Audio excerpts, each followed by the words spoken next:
जय हिंद साथियों। मैं कृष्णा यादव आपका अपने प्लेटफॉर्म कृष्णवाणी में स्वागत करता हूं।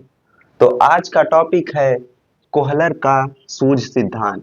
कोहलर जो कि एक मनोवैज्ञानिक थे। सूझ सिद्धांत, सूझ मतलब किसी समस्या का अचानक समाधान आ जाना ही सूझ होता है। कोहलर ने प्रयोग किया जिसमें वह सुल्तान नामक चिंपैंजी पर प्रयोग किए। कोहलर ने सुल्तान नामक चिंपैंजी पर प्रयोग किए। इस प्रयोग में कोहलर ने केले को कुछ ऊंचाई पर रखा और चिंपैंजी के पास कुछ डंडे और बक्से रख दिए।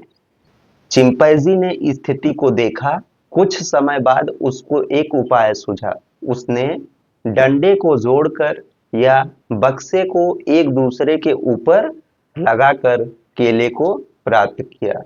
तो इस प्रयोग का निष्कर्ष निकलता है कि सीखना केवल प्रयास एवं त्रुटि से नहीं होता है, बल्कि कभी-कभी समस्या का समाधान अचानक समझ आने से भी होता है।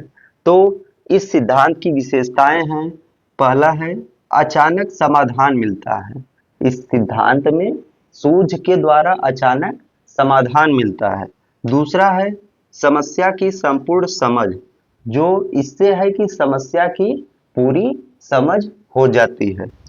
तीसरा है बुद्धि का स्तर, जैसे किसी समस्या के समाधान के लिए बुद्धि का स्तर जितना अच्छा होगा, समस्या का समाधान उतना जल्दी होगा। चौथा है अर्थपूर्ण अधिगम, मीनिंगफुल लर्निंग, जैसे बच्चे को पुराने ज्ञान से नए ज्ञान को जोड़कर पढ़ाया जाना चाहिए। पांचवा है अस्थाई अधिगम, इससे जो बच्चा सीखता है, सूझ से जो बच्चा सीखता है, समझ से जो बच्चा सीखता है, वह अधिगम ज्यादा देर तक चलता है। तो इसका शैक्षिक महत्व, पहला है रटने के बजाय समझने पर जोर। इसमें रटने के बजाय समझने पर जोर दिया गया है। दूसरा है समस्या समाधान आधारित शिक्षण। इसमें शिक्षक समस्या समाधान के आधार पर शिक्षण कराता है। तीसरा है सोचने और खोजने का अवसर। इसमें जो बच्चों को सोचने और खोजने का अवसर मिलता है। चौथा है वास्तविक जीवन के उदाहरण। इसमें वास्तविक जीवन के एग्जाम्पल दिए जाते हैं, रियल लाइफ के एग्जाम्पल दिए जाते हैं। तो ये था कोहलर का सूझ सिद्धांत। मिलते हैं अगले वीडियो में। जय हिंद।